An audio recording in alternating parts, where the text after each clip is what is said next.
Prezados alunos e alunas de Biologia 3, essa é a última parte, né, do conteúdo do segundo trimestre, onde a gente vai estar fechando, né, todo esse estudo das bases moleculares da genética, né? Então, essa aqui é a videoaula, parte 3 do conteúdo Bases Moleculares da Genética.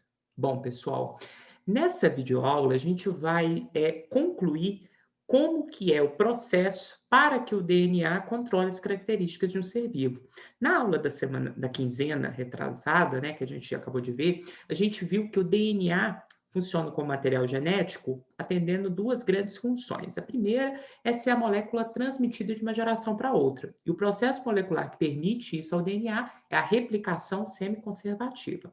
E a outra grande função do DNA como material genético é o fato que ele controla, determina as características dos seres vivos, determina os fenótipos. E para isso a gente viu que o DNA, ele faz parte de uma cadeia de processos moleculares que a gente chama de dogma central da biologia molecular, que envolve a transcrição do DNA em um RNA e a tradução desse RNA em proteína. E é o conjunto de proteínas que uma célula, um organismo produz, que vai acabar determinando as características daquele ser vivo, determinando os fenótipos, que a gente discute tanto desde lá das leis de Mendel, que a gente estudou no primeiro e um pouquinho aqui no segundo trimestre, tá?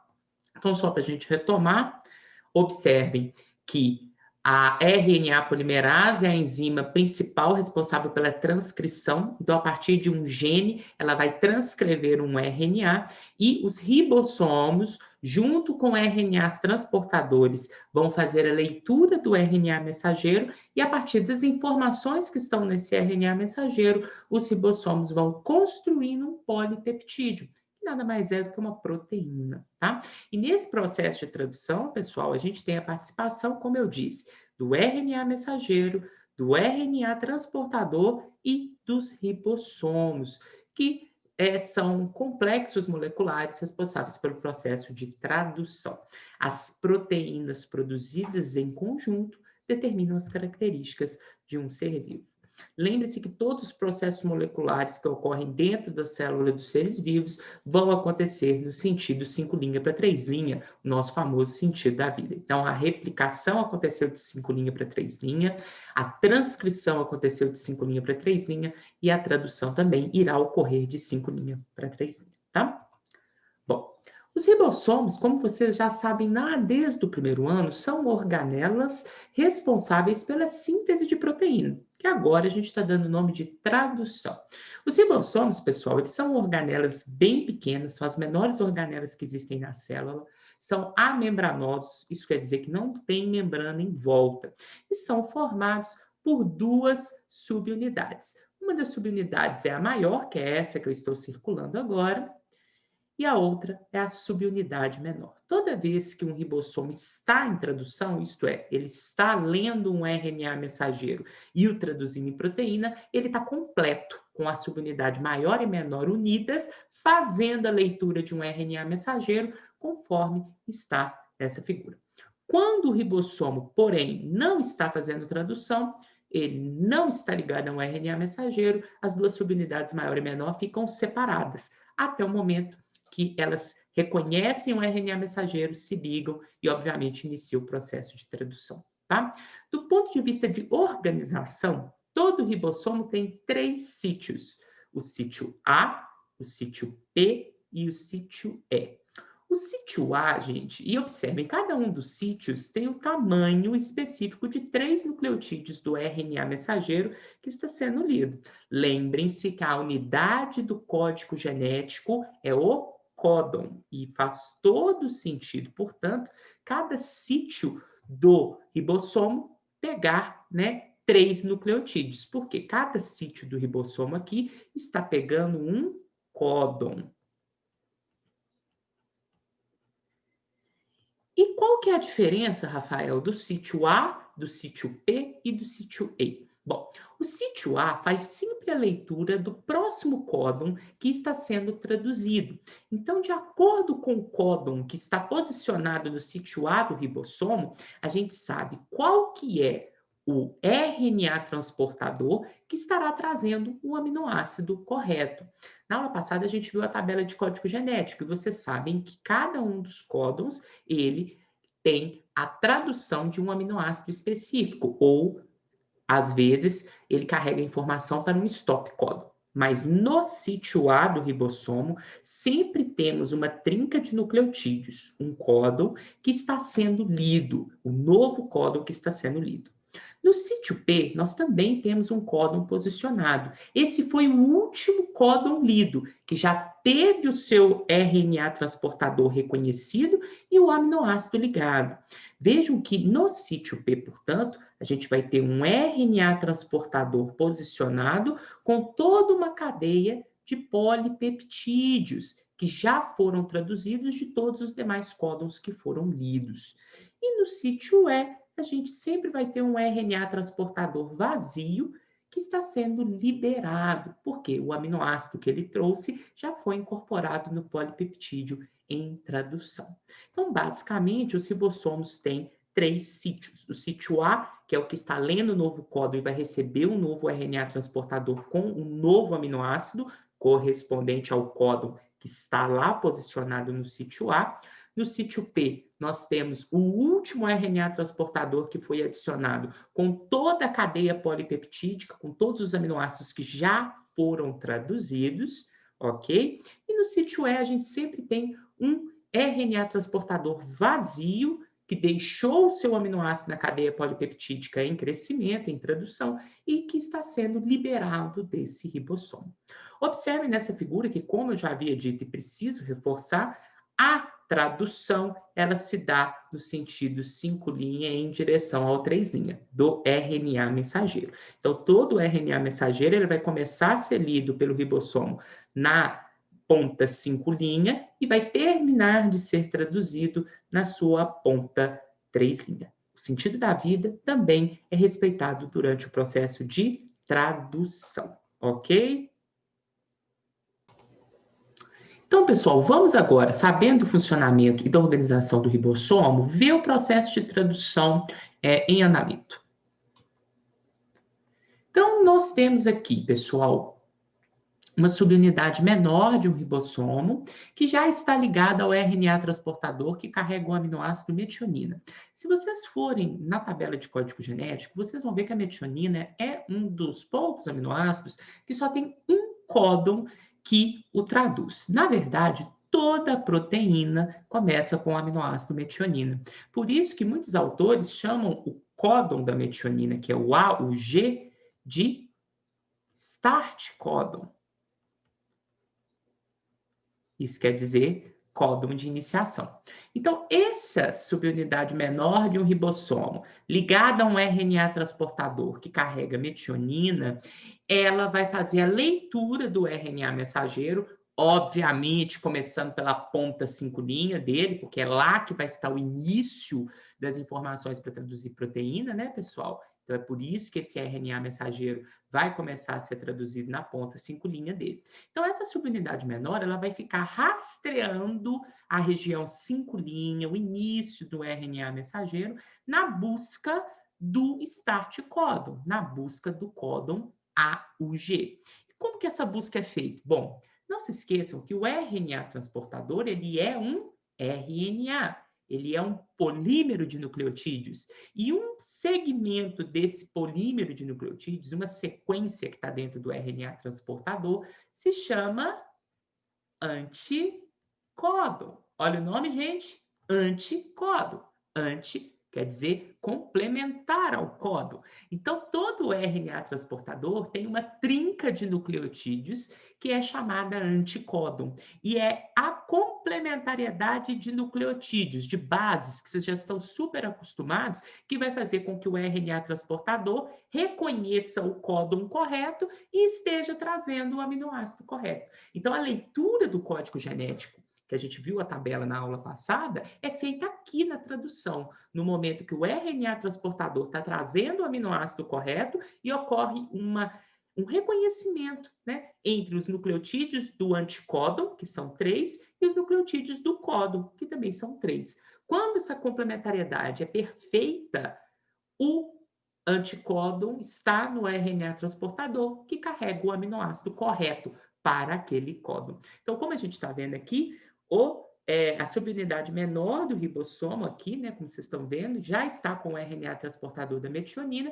e está buscando o códon complementar ao anticódon. No caso aqui, o anticódon da metionina é o AC, ele vai encontrar o códon AUG. Quando ocorre esse reconhecimento completo, o RNA transportador com a metionina já está no sítio P, o sítio A do ribossomo está livre, posicionado no próximo códon que vai ser lido, e a subunidade maior do ribossomo se encaixa. Dá início, então, à tradução. Então, o início da tradução é a busca pelo códon de iniciação, é a busca pelo AUG, feita pela subunidade menor do ribossomo, junto com o RNA transportador do aminoácido metionina, que é usualmente o primeiro aminoácido a ser adicionado em todas as proteínas, tá? Essa busca é sempre feita pela complementação de bases nitrogenadas entre o anticódon que está no RNA transportador e o códon que está no RNA mensageiro, tá? E é sempre aqueles pares de base que a gente já está acostumado, né? A com U, C com G. Que agora a gente está fazendo complementação de RNA transportador e RNA mensageiro, portanto, não tem timina aqui. Bom, ribossomo montado, primeiro aminoácido já adicionado, metionina, e o sítio A livre, sobre o próximo códon do RNA mensageiro. Portanto, o próximo códon do RNA mensageiro está posicionado no sítio A e, obviamente, um novo RNA transportador vai se encaixar no sítio A. Se as bases nitrogenadas do códon que está posicionado no sítio A forem complementares às bases nitrogenadas do RNA transportador que acabou de entrar, esse RNA transportador é aceito no sítio A como correto, está trazendo o aminoácido correto, e entre a metionina, que foi o primeiro aminoácido adicionado, e esse novo que acabou de chegar, forma-se uma ligação peptídica. Aquela ligação que é formada por uma reação de síntese por desidratação, em que os aminoácidos vão ser conectados por uma ligação covalente. Quando essa ligação peptídica é formada, o ribossomo anda sobre o RNA mensageiro, ele se desloca da ponta 5' em direção à ponta 3'. E quantos nucleotídeos o ribossomo se desloca, Rafael, quando a ligação peptídica foi formada? 3 nucleotídeos. É como se o ribossomo, pessoal, andasse um códon para frente. Dessa forma, o RNA transportador que estava com a metionina, ele vai para o sítio E e sai fora do ribossomo, como vocês estão vendo aqui. O RNA transportador, que está agora com os 2 aminoácidos já adicionados, ele vem para o sítio P e deixa o sítio A vazio. Vazio, mas posicionado 3 nucleotídeos para frente. Isto é, posicionado um códon para frente. E esse processo de elongação é o processo em que os códons vão sendo traduzidos de 5' para 3' no sentido do RNA mensageiro, e os aminoácidos vão sendo adicionados na proteína que está sendo produzida. Tá? Então, esses ciclos de elongação vão acontecendo sucessivamente. Então, o sítio A, sempre vazio, recebe um RNA transportador com um novo aminoácido. Se o pareamento códon do RNA mensageiro com anticódon do RNA transportador for correto, uma ligação peptídica se forma entre o último aminoácido adicionado, que está no sítio P, junto com o último RNA transportador, e o novo que acabou de chegar no sítio A. Se a ligação peptídica foi formada, ribossomo desloca um códon para frente, desloca 3 nucleotídeos em cima do RNA mensageiro. Esse movimento do ribossomo joga o RNA transportador que estava no sítio P para o sítio E e sai do ribossomo, pega o RNA transportador que estava no sítio A e passa para o sítio P, com todos os aminoácidos conectados a ele, e deixa o sítio A vazio sobre o próximo códon, para que um novo RNA transportador possa ser adicionado, dando mais uma vez outro ciclo de elongação. Tá? Esses ciclos de elongação vão continuando até que no sítio A chega um dos stop códons. Se vocês voltarem na tabela de código genético, vocês verão que os stop códons são 3 e eles não codificam o aminoácido. Pelo contrário, eles são códons sem sentido. Esses códons, portanto, vão recrutar para o sítio A do ribossomo em tradução proteínas que a gente chama de fatores de liberação. Então, em vez de vir para o sítio A sobre um stop codon, um RNA transportador trazendo um novo aminoácido, vai ser convocado um fator de liberação. Quando esse fator de liberação entra no sítio A do ribossomo, ele vai levar ao fim da tradução. Então, o RNA transportador, o último, que foi adicionado no penúltimo códon lido, isto é, no códon anterior ao stop códon, ele é liberado, a proteína que acabou de ser produzida é liberada e o ribossomo se separa as duas subunidades e o RNA mensageiro também. Então, se desmonta todo aquele complexo de tradução, então libera proteína, libera RNA transportador, libera o mensageiro e o ribossomo se desmonta. E é isso que leva ao fim da tradução. Então, a proteína acabou de ser traduzida e produzida, ok? Bom, pessoal, para ilustrar melhor esse processo, tem um videozinho, mais uma vez, o link do vídeo está aqui embaixo para vocês poderem acessar no YouTube, né? Caso queiram assistir posteriormente. Então, vamos ver esse processo de tradução. Removing and adding sections of RNA. Então, a gente está vendo, né, o RNA mensageiro saindo, né, do núcleo de uma célula eucariótica e indo para o citoplasma, que é o local onde vai acontecer a tradução em eucariotos. Vejam que o ribossomo, então, se ligou lá na região 5' do RNA mensageiro, né? E agora está mostrando um RNA transportador, né? Que carrega o aminoácido e tem uma trinca de nucleotídeos chamada anticódon. Lembre-se, o anticódon do RNA transportador sempre é complementar ao códon. E é a complementariedade da trinca anticódon com a trinca códon que vai levar à tradução. Estão vendo lá? De acordo com essa complementariedade, a gente tem um aminoácido correto sendo inserido ao longo do processo de tradução da proteína. E vejam que está acontecendo de 5' para 3', né? Então, é o ribossomo que se desloca sobre o RNA mensageiro, levando à tradução de uma proteína. O sentido da vida continua sendo respeitado. E aí a proteína, de acordo com a sequência de aminoácidos dela, ela assume uma conformação tridimensional que está diretamente relacionada à sua função, determinando os fenótipos que a gente observa nos seres vivos. Bom, então para sintetizar, todo o processo de tradução de RNA mensageiro em proteína envolve 3 componentes obrigatórios: o RNA mensageiro, o RNA transportador e os ribossomos. O RNA mensageiro sempre tem na sua região 5' o nosso famoso start codon, que é o A, o G. Esse start codon, lá na região 5' leva à tradução do aminoácido metionina.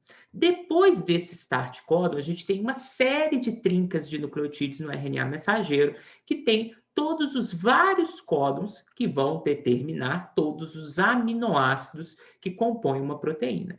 E lá no final do RNA mensageiro, lá na ponta 3' dele, vai ter um códon do tipo stop códon, que são aqueles 3 códons que vão determinar o fim da tradução, que não levam à inserção de aminoácido, mas que levam à entrada de fatores de liberação no ribossomo e ao fim da tradução. São eles os códons UAG, UAA e UGA. Tá? Então, se a gente for falar de uma maneira bem simples, o RNA mensageiro ele tem a receita de uma proteína. Ele tem a sequência de todos os aminoácidos que vão compor essa proteína, na linguagem de códons. Essa linguagem precisa ser traduzida. Quem faz o meio de campo entre linguagem de códons e linguagem de aminoácidos? Próximo componente da tradução, o RNA transportador. Todo RNA transportador tem um sítio de ligação para um aminoácido, como vocês estão vendo aqui, tá? E ele tem uma trinca de nucleotídeos chamada anticódon. Vejam que o anticódon tem polaridade oposta ao códon. Então, se a gente está fazendo leitura de códons na tradução de 5' para 3' no RNA mensageiro, o anticódon que está no RNA transportador, olha para cá, tem polaridade contrária. Então, quando a gente está lendo o anticódon, a gente tem que falar a polaridade oposta a qual o códon está sendo lido. De novo, todo RNA mensageiro que tem códons está sendo lido de 5' para 3'. Portanto, os anticódons que estão nos RNAs transportadores complementares precisam ter polaridade oposta. Vejam aqui, ó, que a polaridade está contrária, tá? E aí vejam que, de acordo com a complementariedade de bases de nucleotídeos entre o anticódon e o códon, é que a gente sabe que esse aminoácido está sendo inserido na posição correta de uma proteína, ok? Então, todo RNA transportador, a função dele é transportar os aminoácidos para o ribossoma em tradução, e eles têm esse RNA transportador, sítio de ligação ao aminoácido, o anticódon, que é uma região de polaridade 3', 5', contrária ao sentido que o RNA mensageiro está sendo lido, e esse anticódon se liga ao códon de maneira complementar e define qual é o aminoácido correto que está sendo inserido naquela proteína, né? O ribossoma é sempre formado por duas subunidades, a subunidade maior e menor, e ele é composto por 3 sítios, o sítio A, o sítio P e o sítio E. O sítio A é o sítio de entrada dos RNAs transportadores carregando novos aminoácidos. O sítio P é aquele sítio onde tem toda a proteína em formação ligada ao último RNA transportador que trouxe o último aminoácido adicionado. E o sítio E sempre tem um RNA transportador sem aminoácido que está sendo desligado do processo de tradução e liberado para o citosol, ok? Então, pessoal, todo o processo de tradução em qualquer organismo envolve esses 3 componentes. Para retomar a função deles, vejam o próximo GIF.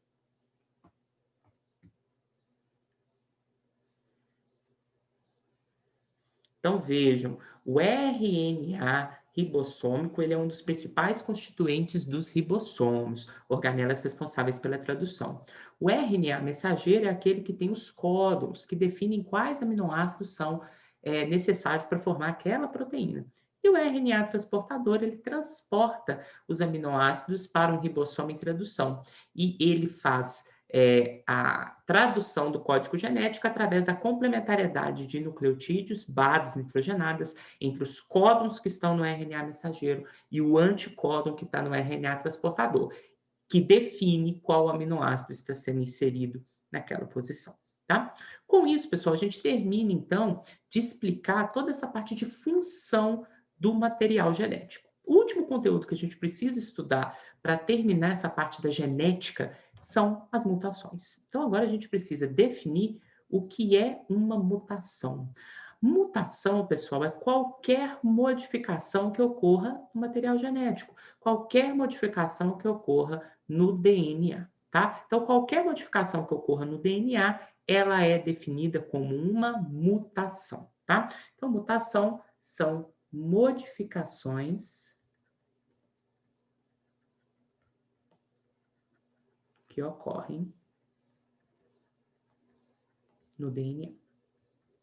Essas modificações são transmitidas de uma geração para outra e, portanto, se tornam herdáveis. As mutações produzem vários efeitos e a variabilidade genética que a gente observa nos organismos é sempre fruto, é sempre produzida em primeira instância por novas mutações. A gente vai ver aqui nessa aula que as mutações podem ter vários efeitos e podem ser de vários tipos. Bom, a gente tem mutações pontuais. Mutações pontuais são aquelas que afetam poucos nucleotídeos, ok? São mutações que afetam pouquíssimos nucleotídeos, geralmente 1, 2, poucos, tá? E dentro dessas mutações pontuais que afetam poucos nucleotídeos, nós temos a substituição de um nucleotídeo. É quando um nucleotídeo é substituído por outro. Então, toda vez que troca um nucleotídeo na sequência de DNA, a gente tem uma mutação pontual do tipo substituição de nucleotídeo. E esse tipo de mutação pode ter 3 efeitos principais: efeito silencioso, efeito de sentido trocado ou efeito sem sentido. Bom, aqui a gente tem uma sequência de DNA molde que vai ser usado para fazer um RNA mensageiro. Então, veja, se ele é de 3 linhas para 5 linhas, ele foi usado para fazer um RNA mensageiro de 5 linhas para 3 linhas, né? Esse RNA mensageiro vai ser traduzido no sentido de 5 linhas para 3 linhas. Aqui na figura a gente está omitindo o RNA mensageiro, tá? Só para facilitar, mas esse DNA, ele é traduzido de maneira correta na sequência metionina, triptofano, leucina, prolina, asparagina e um códon de parada, tá? Isso é a sequência original, o que a gente chama também de sequência selvagem. Bom, observem que vai ocorrer uma mutação pontual de substituição de nucleotídeo na posição 12. Então, na posição 12, nós vamos ter aqui este C sendo substituído por uma adenina. Vejam, foi uma substituição de nucleotídeo pontual, porque afetou um nucleotídeo. Então, aqui a gente tem agora a sequência de DNA após a mutação, que é a sequência mutada, foi transcrita em um RNA mensageiro de 5 linhas para 3 linhas, conforme está mostrado aqui. E na hora que esse RNA mensageiro for traduzido, observem, metionina, triptofano, leucina, prolina, asparagina, códon de parada. Bom, Rafael, se a gente olha a proteína produzida pela sequência com mutação e olha a proteína original sem mutação, elas têm a mesma sequência de aminoácidos. Por isso que esse tipo de mutação é chamada de silenciosa, porque mesmo que ocorra alteração de nucleotídeo no DNA, isto é, ocorreu uma mutação, a proteína não tem alteração nenhuma. Então, o fenótipo, que é causado pela proteína, também não muda. É muito importante ter isso na cabeça, porque o que causa essas mutações silenciosas? Uma das características do código genético, que é ele ser degenerado. Rafael, eu não lembro mais o que é o código genético ser degenerado. Vamos retomar. O código genético ser degenerado é que alguns aminoácidos são traduzidos a partir de vários códons diferentes. Então, pessoal, essa é a explicação para a gente ter as mutações silenciosas. Mesmo que eu tenha alteração no DNA, mesmo que ocorra troca do códon, como vocês estão vendo aqui no exemplo, muitos códons codificam para o mesmo aminoácido. Então, 2 códons diferentes codificando para o mesmo aminoácido não vão ter alteração na proteína. Isso é o que explica as mutações silenciosas. Bom, a gente tem a mesma sequência de DNA original, tá? Mostrada aqui. E a gente agora vai ter outra mudança pontual, outra mutação pontual de substituição de nucleotídeo. Só que agora vai ser na posição 14. Então, pessoal, essa timina aqui, na posição 14, vai ser substituída por uma adenina. Então, aqui a gente tem a sequência de DNA com mutação, e aqui a gente tem a sequência de RNA mensageiro, transcrita a partir desse DNA com mutação. Vejam que agora os aminoácidos traduzidos a partir desse RNA mensageiro são metionina, triptofano, leucina, prolina, valina. Então, houve uma troca de aminoácido de asparagina para valina. Esse tipo de mutação tem efeito de sentido trocado. Faz todo o sentido ter esse nome, porque houve uma troca de aminoácido.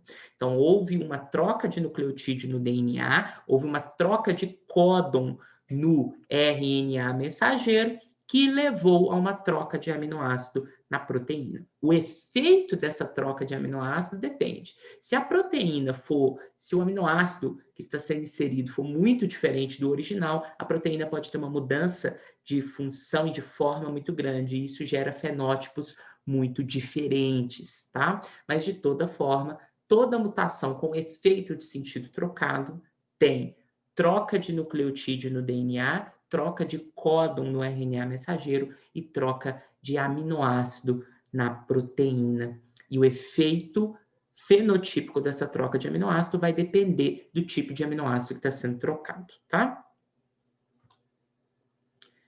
E, por último, nós temos as mutações sem sentido, né? As mutações sem sentido não são igual a Nazaré está aqui pensando. Na verdade, as mutações sem sentido, o que acaba acontecendo, pessoal? Novamente, a gente está falando de mutações pontuais, então, que afetam um único nucleotídeo.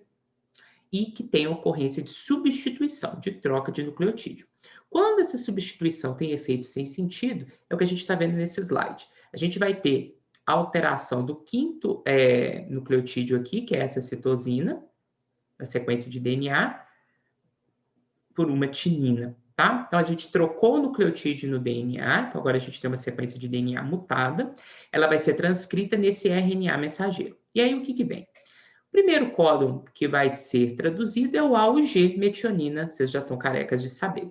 O segundo códon é o AG. Na sequência original, esse códon era, se vocês pegarem a sequência de DNA aqui, vocês vão ver que ele era UGG. O GG codificava para triptofano, né? Ó, UGG. Mas devido à mutação, agora esse códon se transformou em UAG. E o UAG é um stop códon. Então, as mutações sem sentido são aquelas que ocorrem troca de nucleotídeo no DNA, ocorre mudança de códon, mas sempre o novo códon é um stop códon. E esse tipo de mutação é muito grave. Por qual motivo? Porque você vai perder todos os outros aminoácidos que originalmente viriam depois do ponto de mutação. Vejam que antes do verdadeiro stop códon, a gente ainda tinha triptofano, leucina, prolina e asparagina. Devido a essa mutação, a proteína não vai ter esses outros aminoácidos. Proteínas incompletas não exercem a mesma função. Então, esse tipo de mutação é muito grave, porque a proteína perde a função e sem a função dela, o fenótipo provavelmente vai ser muito diferente, tá? Então, só para retomar, silenciosas, troca nucleotídeo, troca códon, mas não troca aminoácido devido à degeneração do código genético. Sentido trocado, troca nucleotídeo no DNA, troca códon e troca aminoácido. Efeito variável de acordo com o aminoácido novo que está sendo trocado. E sem sentido, troca nucleotídeo, troca códon que codificava para aminoácido para códon de parada, produzindo proteínas incompletas, sem função geralmente. E aí nós temos outro tipo de mutação, que são aquelas de adição ou remoção de nucleotídeo, tá? Então, a gente pode ter uma adição de nucleotídeo na sequência de DNA, que é o que a gente chama de inserção, ou a gente pode ter uma deleção de nucleotídeo, que é quando a gente perde um nucleotídeo no DNA. A substituição de nucleotídeo a gente já viu como que acontece, né? Um nucleotídeo é trocado por outro. Mas a inserção e a deleção acontecem geralmente durante o processo de replicação, aonde nucleotídeos podem ser adicionados a mais no DNA ou removidos. E o efeito desse tipo de mutação é muito grave. Vamos ver por quê. Aqui a gente tem novamente a nossa sequência de DNA original, igual em todos os nossos exemplos, tá? E aí nós temos a inserção de uma timina entre a base 6 e a base 7, tá? Então aqui a gente tem 1, 2, 3, 4, 5, 6, 7. Então a sequência original era CG. Na verdade, devido à inserção da timina pelo processo de mutação, ficou CTG. Bom, o que isso causa? Isso causa o que a gente chama de mudança na matriz de leitura. Por quê? Os 3 primeiros nucleotídeos originais eram um códon, os próximos 3 outro códon, os próximos 3 outro códon. Quando a timina foi adicionada entre os nucleotídeos 6 e 7, a partir do ponto onde ela foi adicionada e inserida, todos os códons depois são trocados. Então, esse efeito de mudar todos os códons a partir do ponto de inserção ou de deleção é o que a gente chama de mudança na matriz de leitura. Então, a partir do ponto de inserção ou deleção de um nucleotídeo por mutação de adição ou remoção, todos os códons depois do ponto de inserção e deleção, eles ficam trocados. E aí, muito provavelmente, todos os aminoácidos por eles traduzidos vão ser diferentes. É por isso que a proteína vai mudar completamente devido à inserção ou deleção de nucleotídeo. E vocês podem ver isso aqui no exemplo do slide. Vejam que depois da inserção aqui da timina entre as posições 6 e 7, o terceiro, quarto, quinto, sexto códon foram alterados. E olha aqui, olha, a proteína que está sendo traduzida é a original. Depois do triptofano, quase todos os aminoácidos tiveram alteração. E aquele stop códon original, ele foi trocado por um códon que tem aminoácido. Então, a proteína vai ser maior do que ela era e com aminoácidos diferentes. Provavelmente, ela não vai ter a mesma função e é por isso que o efeito desse tipo de mutação, a gente fala que é muito grave. Ok? Bom, essas são as mutações pontuais que afetam poucos nucleotídeos, ou por substituição de nucleotídeo ou inserção e deleção de nucleotídeos. São as mais comuns que ocorrem nos seres vivos e que produzem a grande variabilidade genética que a gente observa na vida. Por outro lado, a gente tem as mutações ou aberrações cromossômicas. Essas mutações, elas afetam o número ou a forma dos cromossomos, e elas são geralmente muito prejudiciais, tá? Então, mutações cromossômicas são aquelas que afetam o número ou a forma dos cromossomos. Vejam que, diferente das mutações pontuais que afetam poucos nucleotídeos, como ela vai afetar o número ou a estrutura, a forma de um cromossomo, as mutações ou aberrações cromossômicas, elas são de larga escala, ou seja, elas afetam muitos nucleotídeos. E elas podem ser euploidias ou aneuploidias, quando a gente está falando de alterações numéricas. Como o próprio nome diz, as alterações numéricas alteram o número de cromossomos da célula. Bom, as euploidias são as mutações que afetam o conjunto de cromossomos múltiplos do número N, do número haploide da espécie. O que isso quer dizer? Euploidias são a adição ou remoção de conjuntos de cromossomos N. Então, são os famosos triploides, tetraploides. Isso são euploidias. Então, de novo, euploidia é uma mutação cromossômica numérica em que eu tenho perda ou adição de conjuntos de cromossomos múltiplos do número haploide N. Então, aqui a gente tem, por exemplo, euploidias. A gente tem um organismo diploide normal da espécie, 2N igual a 8. Se a espécie hipotética é 2N igual a 8, o número haploide dessa espécie N é 4. Então, qualquer perda de 4 cromossomos ou qualquer adição de 4 cromossomos, de um conjunto haploide de cromossomos, é considerado uma euploidia. Então, aqui, por exemplo, a gente tem um triploide dessa espécie, ele é 3N, ele ganhou um conjunto N de 4. Então, 8 com mais 4, ele tem 12 cromossomos. Aqui a gente tem um tetraploide, ele ganhou 2 conjuntos N de cromossomo. Então, ele ganhou N4 com N4, 8. Então, ele tem 8 com os 8 diploides, 16 cromossomos. Então, isso são euploides, organismos que sofreram adição ou remoção de conjuntos completos N da espécie, tá?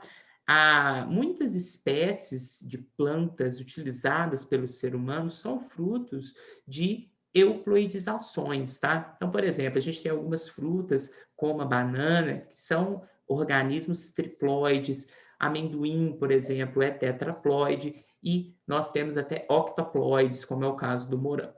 Ok? Então, muitas espécies vegetais, no reino vegetal, se aceita muito a euploidização. No reino animal é um evento mais raro, tá?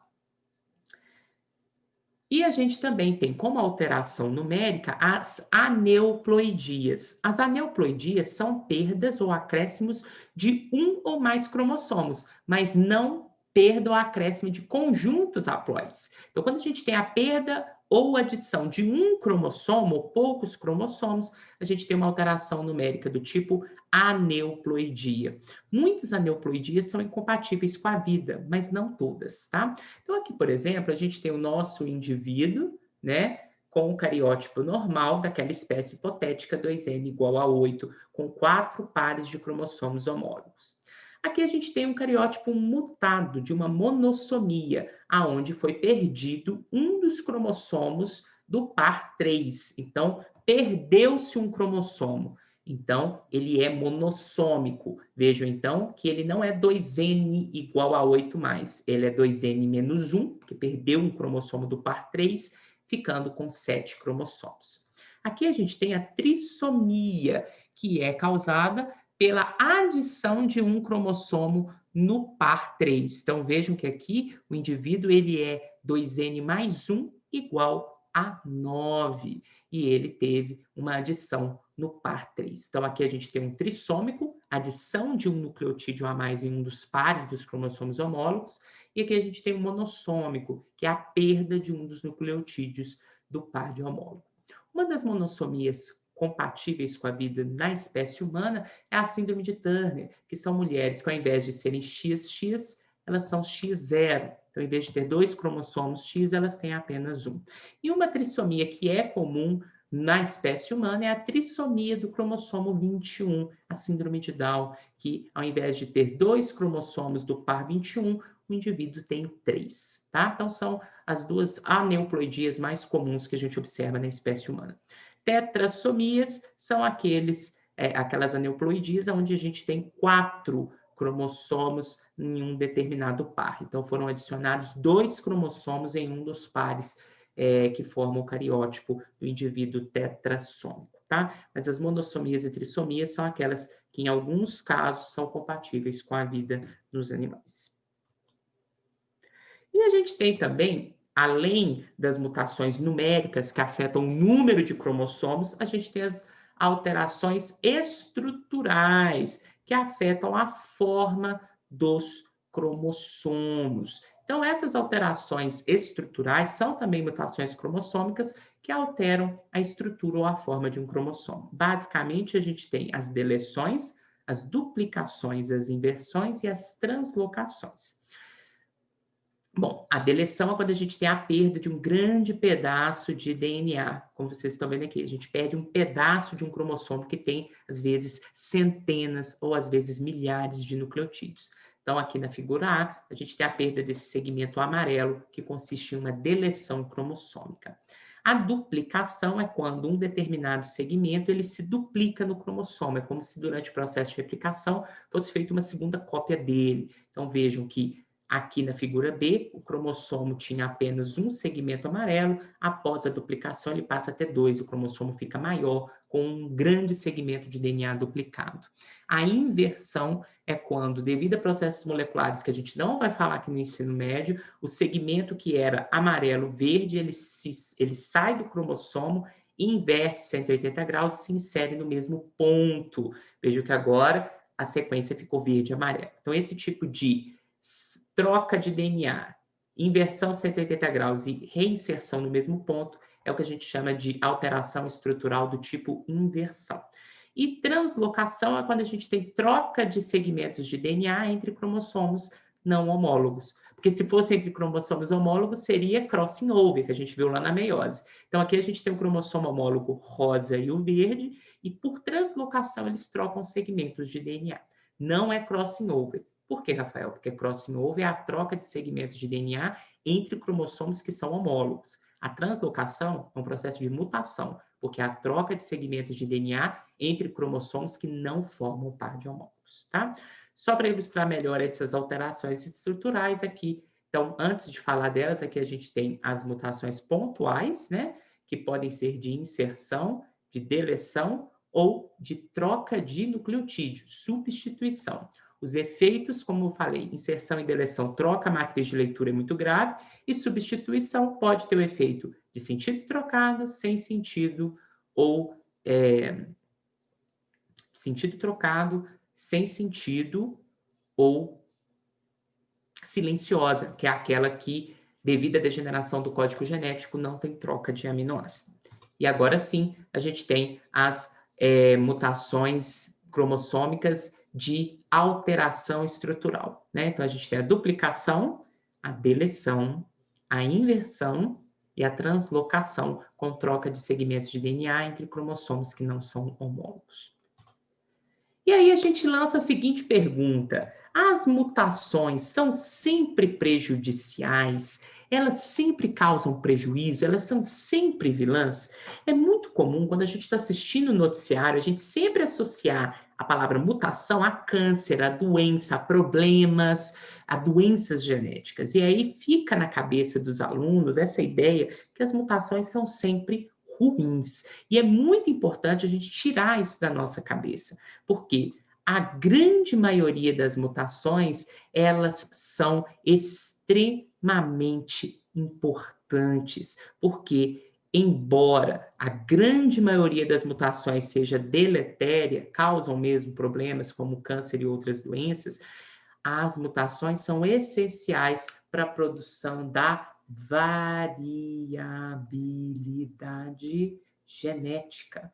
E a gente vai ver que é sobre a variabilidade genética que o processo de evolução que a gente vai estudar no terceiro trimestre ele vai acontecer. Se os organismos não tivessem variabilidade genética produzida pelo processo de mutação, a gente não teria evolução, a gente não teria seleção natural e muito provavelmente a gente teria menor possibilidade de sobrevivência dos organismos em função das alterações do meio ambiente. Então, quando a gente tem uma população que tem variabilidade genética, como essa aqui, a gente tem organismos com fenótipo branco e com fenótipo cinza, se determinadas mudanças ambientais acontecerem nessa população que favoreçam o cinza, essa população vai continuar existindo. Mas se fosse a população original, que estivesse sofrendo essa mudança ambiental B aqui, ela seria extinta, porque ela não tem variabilidade genética. Então, é muito importante a gente pensar que as mutações, principalmente as mutações pontuais, aquelas que afetam poucos nucleotídeos, são a base para a produção da variabilidade genética, que é a matéria-prima para a seleção natural, que a gente vai aprender, que é o principal mecanismo de evolução. Se as espécies não têm variabilidade genética, pessoal, elas não evoluem, elas não se modificam e as adaptações não são produzidas. Então, o processo de mutação, ele tem uma importante função biológica, porque ele é a base da variabilidade genética, que é a matéria-prima para o processo de seleção natural e evolução, tá? E para completar essa discussão e concluir a nossa aula, a gente fala quem veio primeiro ao longo da evolução da vida na Terra? Quem veio primeiro das 3 moléculas fundamentais para a definição das características de um ser vivo? DNA, RNA ou proteína? Muito provavelmente, e até hoje, existe um debate acalorado dentro da biologia sobre qual foi a primeira molécula a existir ao longo da história da vida na Terra. Mas nós acreditamos, e é aquela teoria que tem argumentos mais favoráveis, que o mundo começou com a molécula de RNA. Tá? O RNA deve ter sido a primeira molécula a surgir na Terra, porque ele é mais simples, ele tem atividade catalítica. Então, por exemplo, ribosinas e ribossomos são estruturas que fazem reações químicas e que têm constituição basicamente só de RNA. E os RNA são autorreplicativos. Então, o RNA surgindo primeiro, ele podia assumir o papel tanto de replicação e ser transmitido para a próxima geração, quanto também de determinar fenótipos, né? Porque ele tinha atividade catalítica. A partir desse RNA, que era muito instável, surgiu-se as moléculas de proteína, pelo processo de tradução que a gente acabou de aprender, né? E também, a partir do RNA, surgiu o DNA, né? E por que o DNA ficou como material genético no lugar do RNA? Porque o DNA ele é mais estável, né? E ele é mais fiel na sua sequência ao longo das muitas gerações, porque ele tem uma menor taxa de mutação. E por ser mais estável e ter menos alteração, o DNA foi selecionado pela evolução como material genético dos seres vivos, tá? Então, o mundo deve ter surgido lá nos primórdios com o material genético RNA, que foi gradativamente sendo substituído pelo DNA devido à sua maior estabilidade e fidelidade na sequência dos seus nucleotídeos. O DNA tem uma menor taxa de mutação. E com isso, pessoal, a gente conclui todo esse grande bloco de bases moleculares da genética, tá? É o final da matéria de Biologia 3 do segundo trimestre. Em todas as turmas, eu adicionei, eu postei, né, a lista 4 com antecedência, porque senão ela ficaria naquela naquela postagem de uma semana, então ela já foi postada na aula anterior. Durante essa semana, façam a lista 4, tirem dúvidas usando o fórum e os outros canais de comunicação comigo e não deixem de fazer a prova 4, que é a última atividade avaliativa do segundo trimestre, tá bom? Tem pergunta resumo também nessa postagem, só para a gente mesmo revisar os conceitos principais. Qualquer dúvida usem o fórum para comunicar comigo. Se for sobre a lista, no fórum da lista. Se for sobre esse conteúdo, no fórum desse conteúdo. Desejo para todos vocês, de uma vez, boas festas de final de ano, muita esperança para o ano que vem, para que a gente consiga, em breve, estar juntos tendo aula presencial lá no IF, tá? Um grande abraço para vocês e eu estou sempre à disposição.